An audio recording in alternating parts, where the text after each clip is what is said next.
Halo everyone, selamat datang di channel Manggiskun. Sorry banget nih, baru upload konten.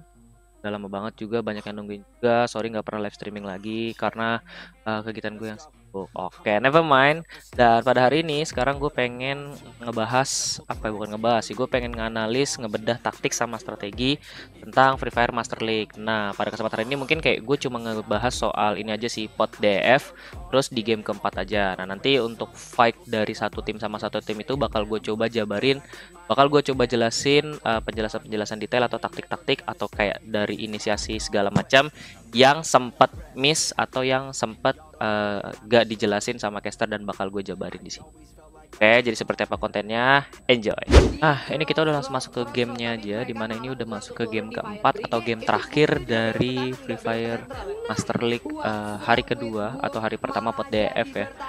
Nah, di sini sih dari gue pribadi pesawatnya enak banget, normal, karena yang gue tahu kalau misalkan kayak turnamen atau custom room di Indonesia itu rata-rata pesawatnya kejam ya, cuma kayak ngambil pinggiran aja atau apa namanya ngambil pinggir-pinggir aja. Nah, di sini kalau bisa teman-teman lihat di game terakhir itu Alter Ego ngerubah apa ya namanya ngerubah rotasinya atau ngerubah fasenya di mana dia pengen langsung turun di tengah-tengah atau cari kill point yang banyak. Nah, itu biasanya dilakuin sama para pro player atau para tim e-sport untuk ngeboost poin killnya mereka. Nah, itu kayak gamblingnya gede banget sih, kayak masang taruhannya gede, karena kalau misalkan kayak mereka ngambilnya dapatnya banyak atau dapat killnya bagus kayak ngeratain 2 squad, itu udah enak banget untuk masuk ke mid game biasanya ya.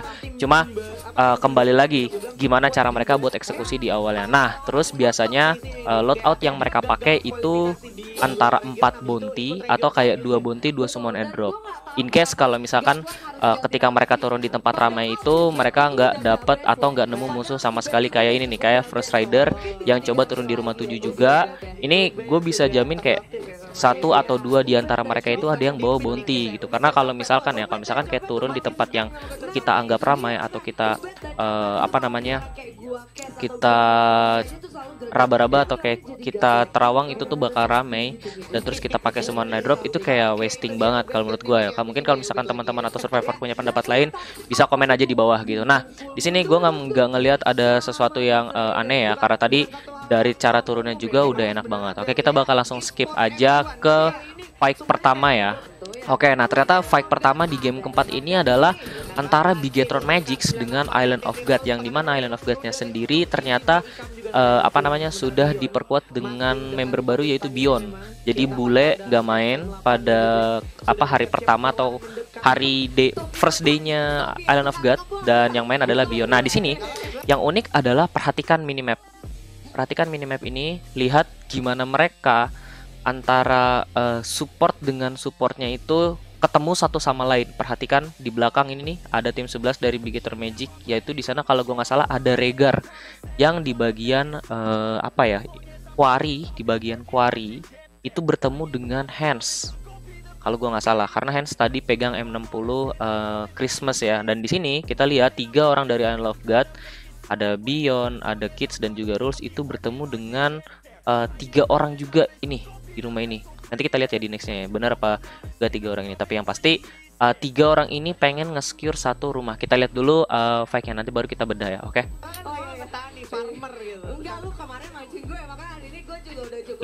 Lihat pergerakannya, lihat pergerakan dari tim Island of God itu sendiri.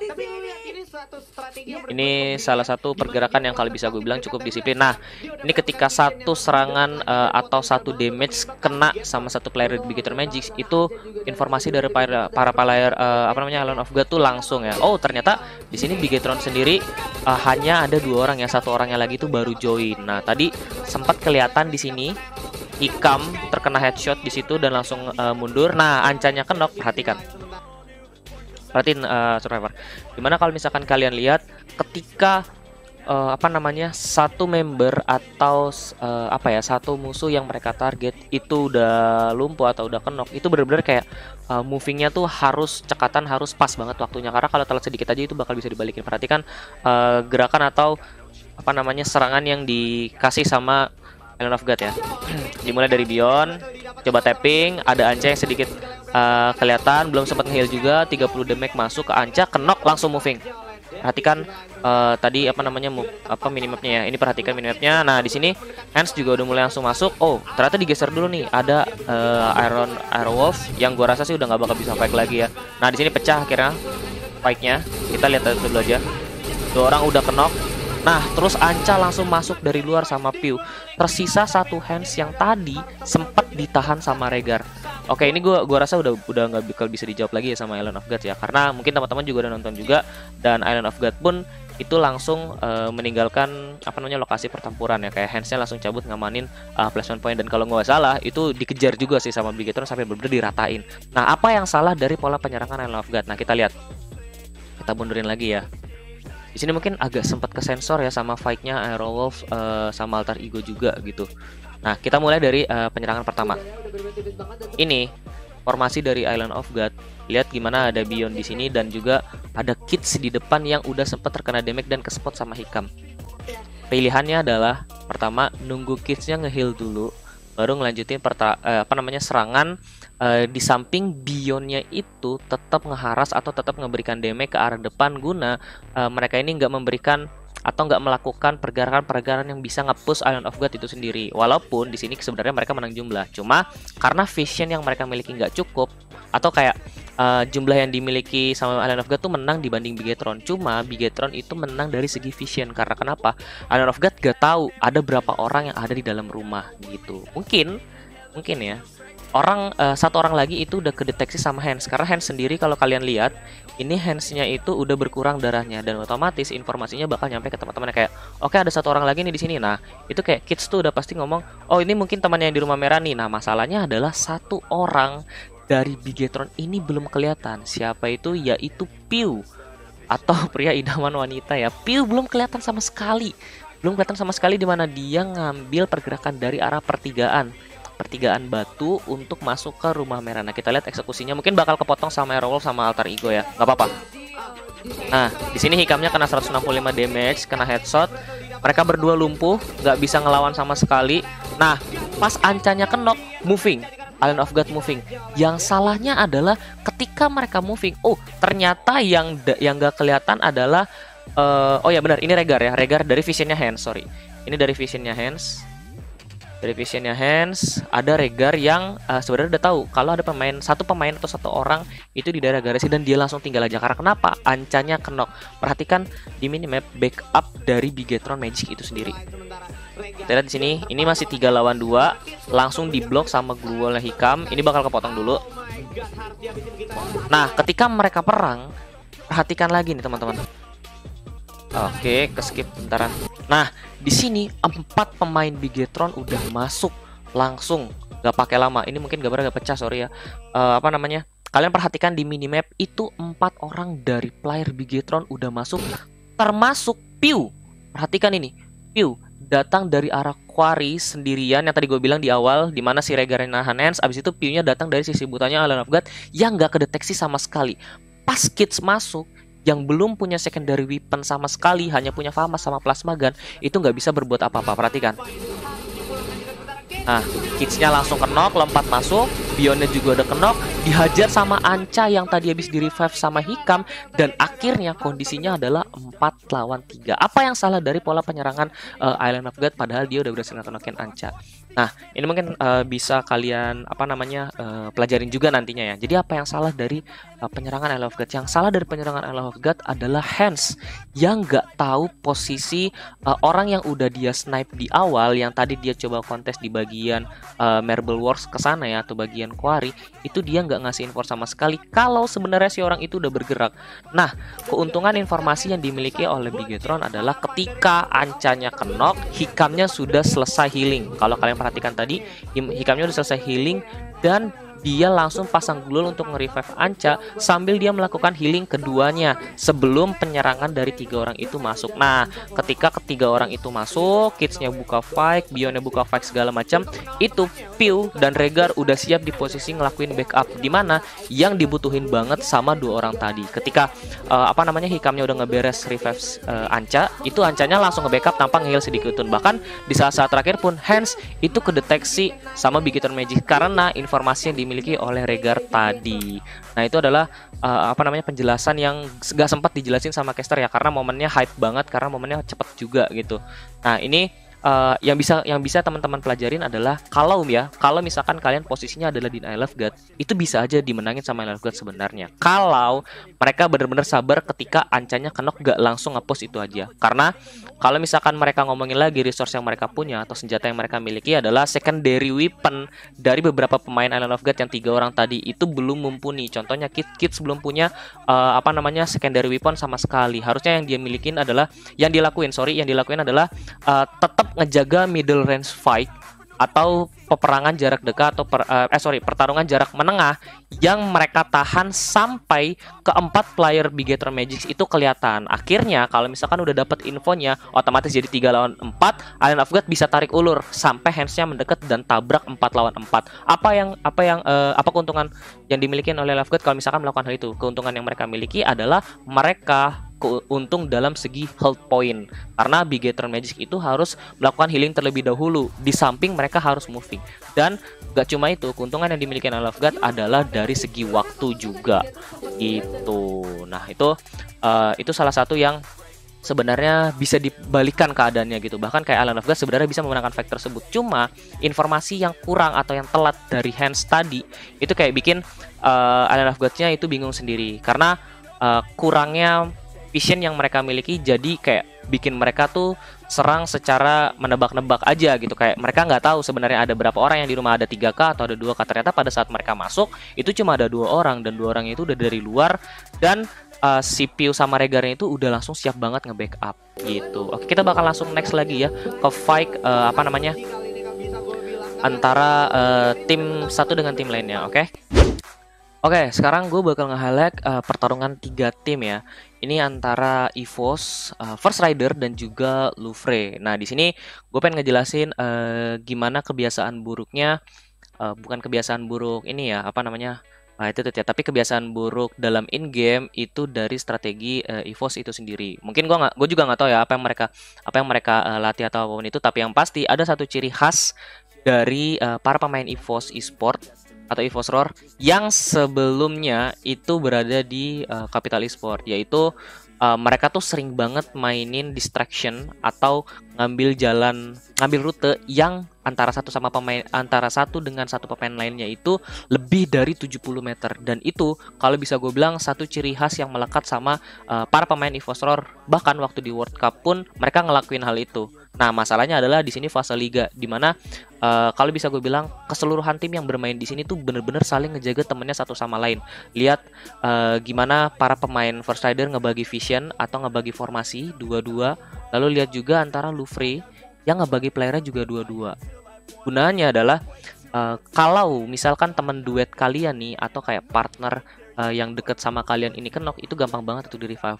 Tapi enggak untuk EVOS Roar ya. Tapi yang gue lihat di sini malah EVOS kayak ngedistract playernya sendiri untuk jauh dari rekannya gitu. Bahkan di sini kayak EVOS Abu sama Mr. Sam aja ini sebenarnya jauh loh. Karena kalau misalkan Mr. Sam 13-nya ini kenok, Abu tuh harus turun tower dulu dan lari sekian meter untuk revive 13. Begitu juga dengan Abu, dan ini kalau bisa gue bilang ini sesuatu formasi yang sebenarnya udah bukan zamannya lagi, udah bukan metanya lagi, dan sulit untuk dilakukan gitu. Tapi kita lihat di sini. Kita lihat dulu gimana caranya EVOS ngedapetin beberapa poin kill antara First Rider dan juga EVOS atas distraksi yang dibikin oleh Mr. 05. Kita perhatikan. Nah, di sini Mr. 05 berusaha narik, berusaha mancing. Nah, dia sama-sama pasang global. Abis itu dia narik mundur dulu. Gunanya adalah untuk ngasih apa ya, mungkin kayak dia tuh memposisikan dirinya sebagai umpan. Abis itu biarin si Sam 13 sama Abu yang coba nyicilin dari belakang, karena posisinya First Rider sendiri itu udah dead end banget, dimana teman-temannya tuh harus nyebrang dulu lewat sungai. Perhatikan di samping ini di minimap itu teman-temannya lagi pada nyebrang. Nah, Di sini udah kayak posisinya adalah 3 lawan 1. 1 2 3 1. Nah, First Ridernya udah selesai nyebrang 3 dan abunya keculik di atas tower. Karena pada saat abunya coba ngebantu Mister 05, itu udah ada pemain Louvre yang nggak dikira-kira sama tim EVOS bakal coba nyerang mereka. Nah, di sini yang menarik adalah perhatikan formasinya dari Louvre atas apa yang udah gue bahas di awal ya. Di sini pemain Louvre memutuskan untuk menarik 3 pemainnya atau menambah 1 player tambahan yang tadi ada di belakang itu untuk masuk ke dalam satu rumah yang sama dan meninggalkan 1 player lainnya. Gunanya apa? Gunanya adalah kalian ingat gak ketika EVOS Mister 05 mengeluarkan tembakan itu kan menggunakan silencer dan gak kedengeran sama sama para pemain Louvre. Tapi abu menyerang dari sudut tower ke arah sudut yang lain, kelihatan sama player Louvre dan itu udah terbaca sama 1 player Louvre. Perhatikan ini, ada 1 player Louvre yang bergerak ke arah dimana abu menyerang. Itu adalah di balik tembok dan di atas batu ini. Perhatikan kursornya, ini ada di sini. Dan pemain Louvre yang dikirim itu udah yakin banget kalau yang ditembakin abu adalah ada target di sana. Dan otomatis kalau misalkan kayak kita baca dari segi player yang sering berkompetitif ya, itu kayak ya udah kita ngira-ngira aja apakah orang-orang itu akan di sini dan dikirimlah 1 player dari Louvre. Kita perhatikan eksekusinya. Di sini Mister 05 masih maksa dan akhirnya terbaca sama Halcyon, kapten dari Louvre. Udah kebaca, Sam 13 pengen coba nge-revive abu. Nah, yang coba di revive sama Sam 13 udah gue bahas di awal, dimana kondisi mereka nih jauh banget. Ini kayak dari tempatnya si Sam 13, ini perhatikan kursor lagi di minimap bagian kiri atas, ke arah abu itu jauh banget. Itu dia harus lari dulu sekitar 40 meteran, belum lagi naik 2 tangga, tangga pertama sama tangga kedua, dan itu udah dikunci posisinya sama 3 pemain Louvre sekaligus. Ini udah DTN banget untuk EVOS. Dan yang paling gue appreciate adalah dari pergerakan Louvre, mereka tuh sabar banget nih, tahu sisa 1 player dari EVOS dan tahu kayak oh itu sisa 1 orang lagi gitu. Halcyon tuh di sini bener-bener respect banget sama pemain EVOS. Tahu padahal dia cuma sendiri nih, ini bisa dikunci. Dia nggak mau majuin dengan MP40-nya. Inilah yang gue sempat sering mention di Piala Presiden kalau sebenarnya meta kompetitif di Free Fire itu tuh udah bukan zamannya dimana kayak lu ngehit beberapa hit, musuhnya sekarat, musuhnya lagi nge-heal, abis itu lu nge-push, bener-bener nge-push, lu pegang shotgun, lu pegang MP40. Udah nggak. Sekarang yang bisa gue bilang adalah meta yang berjalan di kompetitif Free Fire adalah lu gimana kuatnya sama tim lu ngejalanin middle fight atau peperangan jarak menengah, dimana lu lebih ngandelin AR lu dan skill headshot lu ketimbang lu ngandelin jump shot lu atau apapun itu di jarak dekat gitu. Nah, di sini kita lihat lagi First Ridernya masuk di tengah-tengah pertempuran antara EVOS dan juga Louvre. Ini ke split, duanya udah masuk lagi. Kalau kalian perhatiin lagi ya di minimap ya, itu gimana tim Louvre tuh bener-bener disiplin. Tadi ngirim 1 player, ingat ngirim 1 player ke rumah untuk jadi 3, terus satunya Halcyon. Abis itu ketika pecah atau udah dapat 2 korban, 1 orang itu balik lagi ke Halcyon untuk nemenin Halcyon. Apa gunanya? Gunanya adalah untuk kalau misalkan dia diserang dari arah yang nggak mereka duga, itu mereka udah siap gitu. Dan finally kayak Mister 05 juga udah tinggal lari gitu aja. Nah, di sini kalau gua nggak salah ingat 05 lepas sih. Di sini lepas, nggak di secure sama Louvre gitu. Nah, ini Mister 05-nya lepas. Habis itu 2 player Louvre-nya itu masih ada di belakang First Rider, dan kalau gua nggak salah juga ini di nextnya kayak bakal bener-bener di sandwich anak-anak First Rider-nya. Ya, kita coba next aja ya. Nah, di sini 05-nya ketemu Dranix. Nah, ini mungkin kita skip aja ya. Jadi tadi sebenarnya adalah apa yang dilakukan EVOS Mister 05 adalah inisiasi yang kalau bisa gue bilang sangat berani. Kenapa sangat berani? Karena dia percaya diri banget sama dirinya sendiri yang kayak oke, gue bakal bisa nyerang mereka dari belakang. Target awal yang ditarget sama EVOS adalah 2 orang First Rider yang ketinggalan di bukit. Gue nggak tahu ketinggalan atau mereka yang dikirimkan untuk ngebuka peta ya, karena 2-nya lagi itu ada di seberang, ada di daerah Brasilia gitu. Nah, terus apa yang EVOS Mister 05 lakukan adalah dia itu ngambil 1 kaleng hitam, habis itu langsung muter ke belakangnya First Rider dengan modal kalau dia itu bakal dibantuin sama Abu dan juga Sam 13. Apa yang salah? Yang salah adalah posisi dari Abu atau Mister 13 atau Sam 13 ini yang sangat jauh. Kenapa sangat jauh? Yaitu tadi gue udah jabarin juga atau gue udah bahas juga. Kalau mereka satu di antara mereka antara Sam 13 dan juga Abu itu terkena down, susah banget untuk di revive, dan tentunya kalau misalkan lu udah kena down itu kondisinya kayak ya udah sisa squad tuh lawan squad baru atau squad apapun itu yang coba ngehajar lu gitu. Dan akhirnya kayak karena mereka berduanya udah knock, Mister 05-nya nggak bisa ngejalanin satu inisiasi dia karena hal yang ngebantu dia hanya ada Abu dan Mister 013 yang posisinya kalau bisa gue bilang nanggung juga gitu. Abu yang ada di atas tower. Kalau misalkan gue boleh berpendapat ya, andaikan Abu sama Sam 13 itu berada di posisi yang sama. Contoh, misal mereka berdua sama-sama di rumah kayu gitu. Biarin aja Mister 05 mancing gitu. Karena kondisinya adalah 3 lawan 2, men. Mister 05 udah tahu kalau di atas bukit itu cuma ada 2 player first rider. Dan kondisinya adalah ini gampang banget buat EVOS nge-sandwich mereka karena posisinya bagus banget. Di samping itu Mister 05 juga punya 2 sampai 3 glue wall kalau gue nggak salah, karena tadi di Quarry juga di Marble Works itu dia sempat ngeluarin 1 glue wall buat nahan tembakan Halcyon. Nah, andaikan Sam 13 sama Abu itu berada di posisi yang sama, nyerang dari arah bawah lalu Mister 05 masuk dari belakang, 2 orang first rider tadi itu gampang banget ke delete. Gue yakin. Cuma masalahnya adalah Abunya udah terlanjur ngehold di tower, lalu Sam 13 posisinya nanggung di rumah air. Gitu. Oke, kita bakal lanjut ke fight berikutnya di sini. Nah, ini dia nih yang tadi gue sempat mention waktu di opening awal, dimana ada sesuatu hal yang menarik. Ini dia yang menarik. Kita bakal skip dulu ini ya antara Mister 05-nya sampai kameranya pindah antara Dranix melawan Star Egg Esport. Nah, ini kita tonton dulu fight-nya, baru gue jabarin, oke? Karena ini keren banget.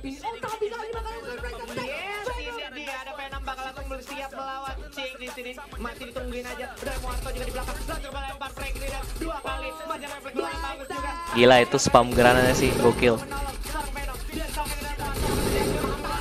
Main patahan-patahannya, perhatiin Survivor. Genjer terlalu over PD. Spam granatnya kompak banget. Banyak alok ya, banyak alok yang dipakai sama tim Dranix. Gua kalau nggak salah antara 2 sampai 3 alok atau mungkin 2 alok kayaknya yang dipakai sama tim Dranix.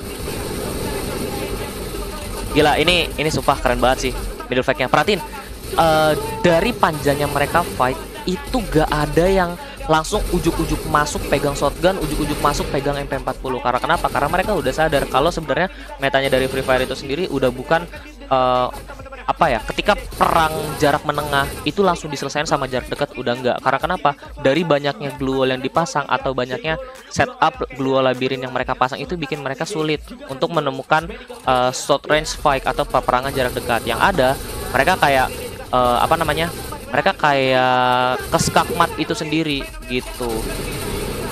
Ini sisa 1 orang terakhir, Hayabusa, yang udah benar-benar gak bisa ngapa-ngapain gitu.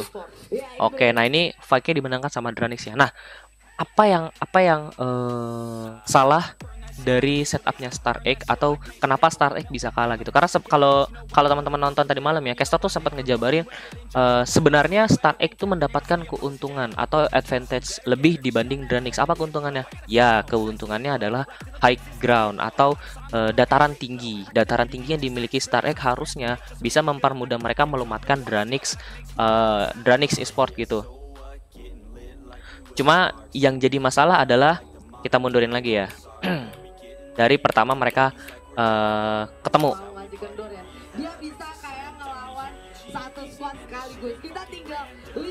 Nah, dari sini kita lihat gimana.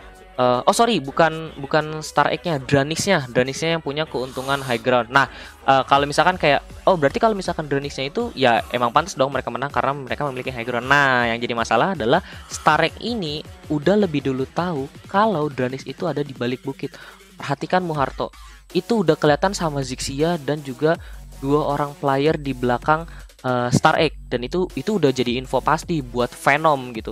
Oke, di depan ini ada orang. Nah, kita perhatikan di sini fight-nya. Ketika Venom sampai di depan muka dari Dranix, itu Cikyo udah open duluan ke arah kiri atau ke arah pemain belakang dari Star Egg, yaitu Genjer. Perhatikan Genjer di sini sudah terkena hit, Habis itu dia langsung pakai aloknya, aktifin untuk nge-regen health-nya di sini. Genjer udah penuh lagi. Terus pada saat Venomnya baru berdiri, itu Chikyo udah langsung cekatan banget pasang glue wall. Lihat di sini langsung pasang glue wall untuk ngenahan, untuk jaga-jaga aja ya, untuk jaga-jaga kalau siapapun yang bakal datang. Nah, uniknya adalah di sini Venom gak tergesa-gesa, gak terburu-buru langsung narik shotgunnya masuk ke depan atau masang glue segala macam. Yang dia lakukan adalah ngehold terlebih dahulu, manggil Zixia untuk datang di sampingnya untuk nemenin dan mastiin ada berapa orang di depan. Nah, ini Gulolo dihancurin. Setup yang dari dua tim ini lakukan adalah spam granat sebanyak mungkin, spam flashbang sebanyak mungkin. Karena dari banyaknya flashbang atau granat yang mereka lemparkan itu bisa memetain ada berapa orang yang bisa kita eksekusi gitu. Begitu juga dengan Dranix. Lihat, kena 68 damage Chikyo, Chikyo-nya mundur, switching sama Muharto. Muhartanya coba nge-push sedikit demi sedikit. Terus ada Genjer yang sedikit kepancing sama pergerakan switchingnya antara Chikyo dan juga Muharto kalau gue nggak salah. Chikyo-nya mundur ke belakang, Muharto dari bawah, datang dari bawah. Abis itu kalau nggak salah ada Jodipan deh yang nutup satu glue wall untuk ngelindungin Chikyo. Nah, ini Muharto bener-bener datang dari sisi butanya Genjer ketika Genjer pengen fokus ke arah Chikyo. Abis itu Genjernya kenok, posisinya jadi 3 lawan 4. Dan di sini Zixia pun sempat ngekenokin salah satu player dari Dranix kalau gue gak salah.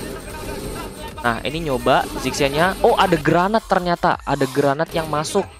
Nah, Genjernya udah ke end, Zixianya sekarat. Para pemain Dranix coba ngambil posisi yang tadi coba diamanin sama Genjer. Coba di-push lebih dalam lagi. Diambil lebih turun ya, lebih kayak mereka tuh mastiin kalau mereka ada di high ground dan mereka dapat ngambil vision ke segala arah. Nah, perhatiin yang dilakukan oleh Jodipan. Ini bener-bener mereka komit untuk perang jarak menengah aja. Kayak semua glue wall dihancurin, habis itu semuanya di-push, didorong ke posisi yang mereka mau. Mereka udah tahu kalau di bawah di bawah bukit ini selain patahan itu udah nggak ada lagi yang bakal bisa dijadiin sama Star Egg untuk obstacle gitu. Di sini Zixia udah bakal mundur doang, semuanya udah pada pegang pistol, udah pada ngalihin tembakan dari anak Dranix itu ke arah pancinya. Nah, di sini Venom juga udah nggak bisa, udah nggak ada nothing to do juga ya, udah bener-bener nggak ada yang bisa dia lakuin gitu. Ini gue nontonnya bener-bener, waktu gue nonton tadi malam tuh gue kayak, wah gila ini apa ya, next level gameplay sih kalau bisa gue bilang. Masalahnya adalah komitmen yang dilakukan oleh tim Dranix itu bener-bener mereka tuh nahan egonya masing-masing. Dari 4 player ini itu nggak ada yang tergesa-gesa sama sekali kalau bisa gue bilang. Nih, lihat Muharto yang lari ke arah mungkin kanan ya kalau dari kameranya Dranix, lari ke arah kanan hanya untuk mancing Venom keluar dari pohon. Abis itu langsung dieksekusi sama Everyday sama 2 temannya lagi di belakang. Ketika Venom udah kekunci, bener-bener kekunci, Hayabusa udah nggak punya pilihan selain lari ngamanin placement point.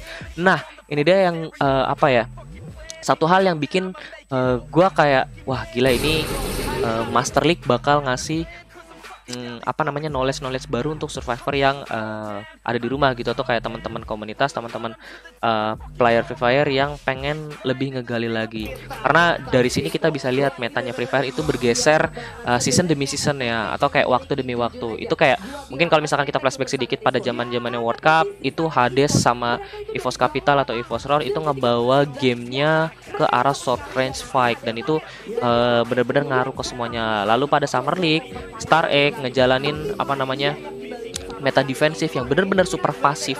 Itu bikin kayak semua orang juga di sesi turnamen melakukan hal yang sama. Dan sekarang Master League pun ini gue yakin ini bakal dicoba sama teman-teman di rumah, gimana caranya memainkan peperangan jarak menengah yang kalau bisa gue bilang itu tuh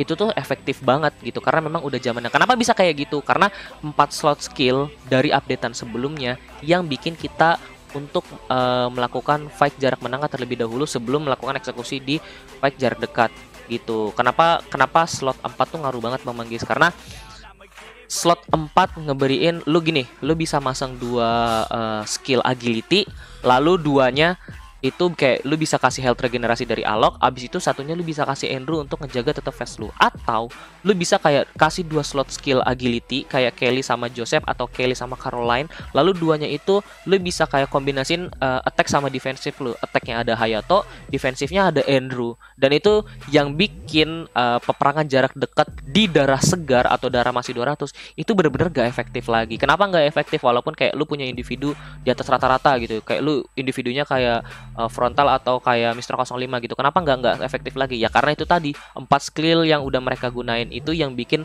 lo jadi lebih lambat untuk mengeksekusi. Nah, gitu. Kita geser lagi lanjut. Ini dimana apa namanya? Onyx yang coba nahan ya. Di sini mungkin kayak fight-nya biasa aja sih, kayak Onyx hanya coba bertahan di posisinya dari gempuran Branix juga. Nah, terus untuk penutupnya ini ada special delivery dari Bigetron yang tiba-tiba datang entah dari mana dengan pembacaan zona mereka yang tadi habis lawan Island of God itu langsung datang masuk eksekusi Dranix, dan di sini Boom udah nggak punya pilihan lagi selain masuk ke dalam zona yang cukup sulit gitu. Nah, ini First Rider dulu nih yang tadi lepas dari cengkeramannya EVOS gitu, karena EVOSnya juga udah berhasil dieksekusi, si 05-nya karena udah kejepit juga antara Dranix sama si First Rider-nya. Abis itu First Rider-nya di sini mainnya cepet banget. Lihat gimana Godlike sama Copet berusaha nyelesain pertarungan sama Dranix gitu, walaupun First Rider itu sendiri di posisi yang kurang enak, akhirnya bisa di counter sama Dranix. Nah, di kesempatan itu semua player Dranix itu bisa di revive dan dia langsung ngepanis Wizard ya yang udah nggak punya pilihan lagi. Nah, di sela-sela mereka ngepanis, perhatikan di minimap lagi. Di sini ada player Bigetron yang udah nunggu dengan pembacaan zona yang mereka miliki. Di samping itu ada Altar Ego juga dan satu player lagi kayaknya dari GGWP ya. Dia lagi perang sama GGWP ini kalau misalkan teman-teman lihat di samping kanan. Itu ada GGWP juga yang lagi coba diperangin sama First Rider. Ini bakal gue jabarin aja ya sambil videonya jalan ya. Nah, di sini karena player Bigetronnya udah siap nih dari arah kiri, itu apa ya, dia langsung kayak ngepanis. Oke, ini mangsa kita berikutnya sebelum kita buya. Tapi yang perlu kalian perhatiin adalah nanti pergerakannya dari para player Bigetron ya di map ini. Nah, ini ada Leo yang lagi coba eksekusi para pemain GGWP yang posisinya udah nanggung banget, walaupun di depan itu ada kaleng hitam, dan keputusan yang diambil sama GGWP pun. Nah, di sini nih ada satu glue wall yang menarik dari GGWP. Jadi kalau misalkan kalian lihat ya nih, ada satu inisiasi glue wall. Nah, ini nih, ini inisiasi glue wall dari player GGWP yang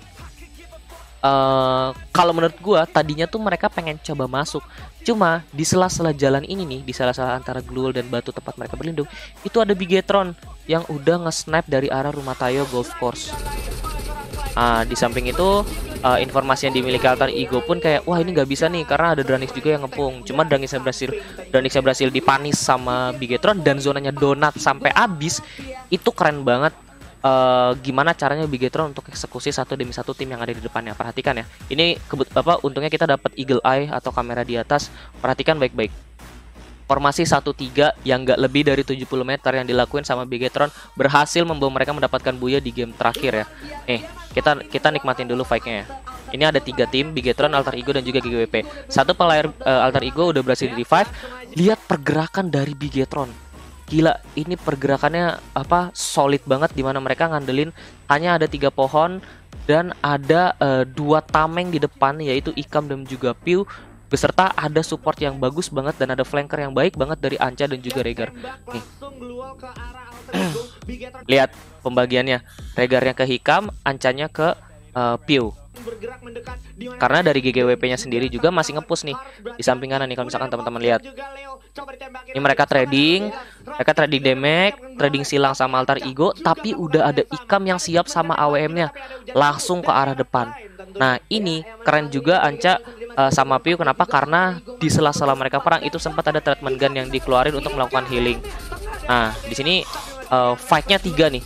Perhatikan gimana Bigetron nahan 2 squad sekaligus atau 2 tim sekaligus ya, antara antara Altar Ego dan juga GGWP. Nah, ketika satu korban kenok, bahkan 2 orang dari Altar Ego, Bigetron gak langsung nge-push atau gak langsung kayak, oke ini bisa nih, kita bisa nge-secure segala macam. Nah, ketika GGWP atau fokus dari Bigetron yang ada di sebelah kanan dari sudutnya dari sudutnya Anca sama Pio udah tamat, langsung itu kayak oke, PR kita udah selesai nih karena GGWP yang ada di batunya itu udah selesai dan kita tinggal balik aja langsung ngeratain apa yang udah dimulai sama Hikam dan juga Regar gitu. Nah, di sini apa namanya, berhasil di secure buyahnya sama Bigetron yang kalau misalkan kita lihat ya atau kita tonton ulang secara maksimal itu mereka tuh paling sedikit disorot kamera, kayak mereka cuma disorot di awal doang antara apa namanya Island of God dan juga Bigetron di awal. Abis itu tiba-tiba di fase terakhir mereka udah ngedapetin berapa squad ya, mungkin kayak hampir 4 squad yang mereka dapetin. Itu bukan 4 squad, bahkan kayaknya mereka tuh sempat nyulik juga beberapa player satu demi satu gitu. Bahkan sampai di sini pun mereka dapat ngekill 17 player. Nah, terus apa kesimpulannya bagus? Nah, kesimpulannya adalah apa yang dilakukan sama Bigetron Magics di terakhir adalah kedisiplinan posisi. Kita bedah lagi ya. Oke, kita bedah dari sini. Kita lihat gimana inisiasi yang coba dilakuin sama Pio ketika dia tahu atau ketika dia melakukan knockdown terhadap satu orang dari altar ego nih. Ini yang gue lingkarin pakai kursor. Itu kalau kalian teman-teman bisa lihat. Ini udah satu knock, langsung dia manggil teman-temannya dan posisi lari yang dilakukan sama Bigetron juga keren banget. Lihat gimana mereka ngelakuin satu formasi diamond ya kalau bisa gue bilang, karena dua kanan kiri dan satu dan duanya lagi di depan dan di belakang. Nah, itu apa namanya, pembagiannya tuh solid banget. Nah, di sini pun ketika mereka ngejalanin rotasi atau moving dengan formasi diamond tersebut, pembagiannya juga udah teratur, udah disiplin gitu. Anca sama Pio, Regare sama Hikam. Karena Hikamnya di sini pakai AWM gitu. Nah, di sini adalah keuntungan posisi yang dimiliki Bigetron. Karena kenapa? Mereka udah masuk ke dalam zona duluan. Yang zonanya itu donat ada di tengah-tengah nih, di sini nih zonanya nih. Zonanya tuh di daerah sini. Yang dimana altar ego sama GGWP tuh belum masuk. Kenapa GGWP nggak bergerak, Bang Manggis? GGWP nggak bisa bergerak karena ditahan sama altar ego. Dua pemain dari altar ego ini terus nyerangin GGWP. Di samping itu, Bigetron juga nyerangin mereka. Kalau kalian perhatikan di awal tadi, itu GGWP udah kehabisan banyak banget glual cuma untuk sekedar nahan posisi mereka sampai masuk ke fase late game gitu. Dan di sini dari altar ego pun kebagi formasinya dan kalau bisa gue bilang kayaknya komunikasinya kurang baik ya, karena komunikasi yang mereka kirim satu sama lain antara Klein dan juga Jeep, ini apa sih, Jipro ya, Jipro bukan, Leo Klein sama Leo sendiri pun itu nggak terlalu baik-baik banget. Karena kalau tadi kalian lihat di akhir-akhirnya, kalau misalkan kalian skip ke akhir-akhirnya, itu tuh ketika satu orang yang kenok tuh altar ego yang ada di depan yang ngejaga GGWP itu goyah gitu, kayak aduh gue gimana nih, gue nyelesain yang mana dulu. Akhirnya kayak yaudah ini udah bener-bener gak bisa mereka lakuin, dan akhirnya kayak udah kita lawan sebisa kita aja gitu. Nah, ini kalau misalkan kalian lihat nih ya teman-teman, di posisi peta itu Pio sama Anca udah ngamanin zona terakhir, dimana dua player dari Bigetron itu coba nge-push altar ego supaya nggak masuk ke dalam zona.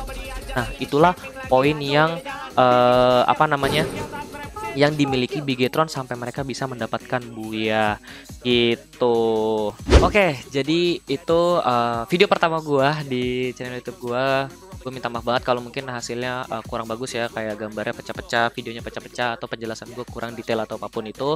Kalau kalian ada masukan atau kalian ada opini sendiri, just comment down below atau komentar di bawah. Jangan lupa like dan subscribe juga, aktifin lonceng notifikasi, karena mungkin doain gue ya, kedepannya gue bakal coba upload beberapa konten analisa soal soal Liga Free Fire Master League ya, karena Free Fire Master League bakal berjalan beberapa depan, dan gue bakal coba ngejabarin strategi-strategi yang coba dilakuin sama tim-tim yang lagi bermain di sana gitu. Thanks banget buat support kalian. Thanks banget buat teman-teman di Instagram juga yang udah sering nanyain, "Bang, kapan upload konten, Bang? Bang, apa up YouTube lagi?" gitu. Nah, sekarang gue lagi ada waktu, gue pengen coba bikin sesuatu yang sekiranya bisa kalian pahamin kalian. Mungkin kalau misalkan ada penjelasan-penjelasan gak kalian ngerti, langsung aja DM ke Instagram gua. Oke, gue Manggis Kun pamit. See you.